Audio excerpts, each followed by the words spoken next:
안녕하세요. 오늘 저희가 함께 깊이 살펴볼 내용은 브랜드는 결국 사람의 얼굴을 닮아간다라는 글에서 가져왔습니다. 네, 이게 상당히 흥미로운 관점인데요. 그렇죠. 고객이 브랜드를 그냥 물건이나 서비스 뭐 이런 걸로만 보는 게 아니라 마치 하나의 사람처럼 느낀다는 거예요. 맞습니다. 그래서 오늘 이 자료를 보면서 이 브랜드의 인간적인 면이 왜 중요하고 또 어떻게 만들어지는지 한번 제대로 파헤쳐 보려고 합니다. 자, 그럼 바로 시작해 볼까요? 이 자료를 보면요. 고객이 브랜드를 왜 사람처럼 느끼는지 한 3가지 정도 이유를 들고 있어요. 네, 첫 번째가 뭐냐면 첫인상은 결국 태도에서 결정된다는 겁니다. 그러니까 뭐 아무리 가게가 멋지고 메뉴판이 근사해도요. 결국 기억에 남는 건 그 사장님의 말투라든지 직원의 어떤 표정, 이런 눈에 보이지 않는 요소라는 거죠. 이게 참 공감이 가면서도 흥미로워요. 네, 그 지점이 아주 중요합니다. 자료에서도 강조하는 게 눈에 보이는 거, 뭐 예를 들면 멋진 인테리어 같은 거요. 네네. 그런 건 이제 뭐랄까, 기본값이 됐다는 거죠.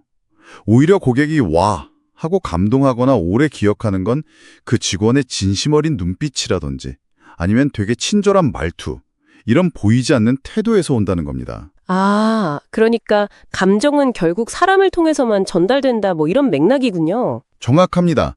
유형적인 요소는 기대를 채워주는 정도라면 이 무형적인 태도야말로 기억과 감동을 만드는 결정적인 차이가 된다. 이런 분석이죠. 그렇군요.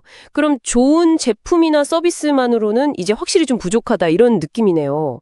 결국 그 태도가 첫인상을 아주 강하게 만든다는 거고요. 그럼 두 번째 이유는 뭔가요? 두 번째 이유는 이제 소셜미디어, 그러니까 SNS 소통 방식에 대한 건데요. 아, SNS요? 네. 자료를 보면 SNS 콘텐츠 역시 좀 사람처럼 느껴져야 한다는 거예요.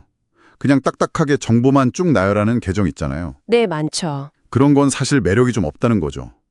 감정이 담긴 말투, 그러니까 브랜드만의 어떤 목소리 톤, 이런 게 필요하다는 이야기입니다. 예를 들면 어떤 걸까요? 예를 들어서 뭐 아주 사무적인 고객님 신제품 출시 안내입니다. 이런 것보다는 약간 친구처럼 오늘 하루 어떠셨어요? 저희가 작은 기쁨을 준비했어요. 이렇게 말을 거는 식이죠. 아, 훨씬 다정하게 느껴지네요. 그렇죠.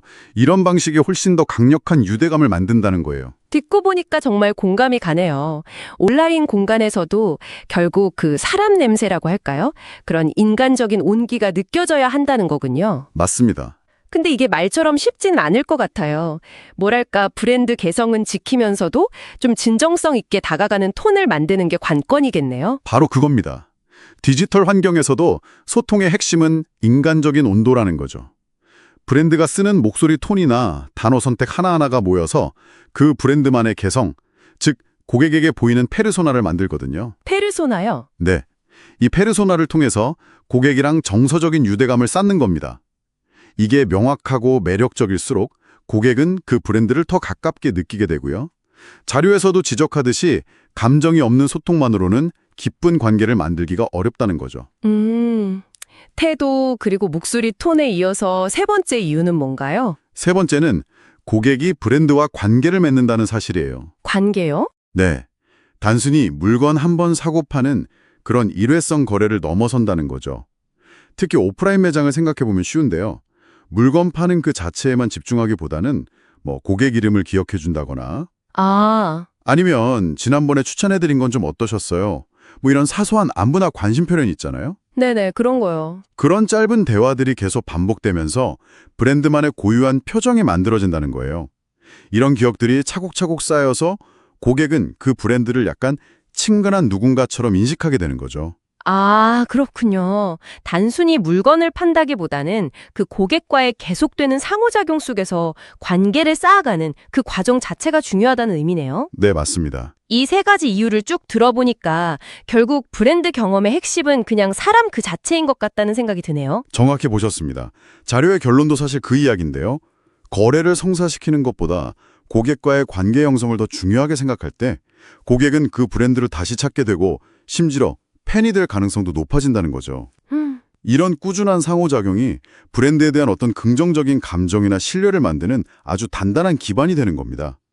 결국 자료에서 말하는 것처럼 브랜드는 논리가 아니라 감정과 표정으로 작동한다. 이렇게 볼 수 있는 거죠. 와, 제품의 기능이나 가격만으로는 설명할 수 없는 정말 강력한 힘이네요. 그렇죠. 오늘 저희가 살펴본 내용을 좀 정리해보면요. 이 자료는 브랜드가 고객에게 과연 어떤 사람으로 기억될 것인가, 이걸 계속 고민해야 한다고 말하는 것 같아요. 네, 맞습니다. 무심코 던진 말 한마디나 아니면 아주 짧은 순간의 눈빛 같은 거 하나하나가 다 모여서 브랜드의 인격, 그러니까 얼굴이 된다는 어찌 보면 좀 심오한 메시지인 것 같기도 하고요. 그렇죠. 사람의 온도가 느껴지지 않는 브랜드는 고객 마음속에 깊이 자리 잡기가 정말 어렵습니다. 아무리 기술이 발전해도 고객은 결국 저 브랜드는 느낌이 참 좋아, 꼭 사람 같아, 이런 브랜드를 기억하고 선택할 가능성이 높다는 거죠. 그래서 브랜드가 고객과 만나는 모든 순간들 있잖아요. 온라인이든 오프라인이든 거기서 일관되고 좀 진정성 있는 그런 인간적인 경험을 주는 게 무엇보다 중요하다고 할 수 있겠습니다. 네, 오늘 이야기를 나누면서 여러분께서 직접 운영하시는 브랜드나 아니면 소비자로서 경험하는 주변의 브랜드들이 지금 어떤 얼굴을 하고 있는지 한번 찬찬히 떠올려 보시는 것도 참 의미 있을 것 같습니다. 마지막으로 이런 질문을 한번 던져보면서 마무리하면 어떨까 싶습니다. 만약 여러분의 브랜드가 처음으로 고객에게 말을 건넬 수 있다면 가장 먼저 하고 싶은 인사말은 과연 무엇일까요? 첫인사말. 네. 아마 그 첫마디 속에 여러분의 브랜드가 세상에 보여주고 싶은 가장 중요한 얼굴과 온도가 담겨 있지 않을까 그런 생각을 해봅니다.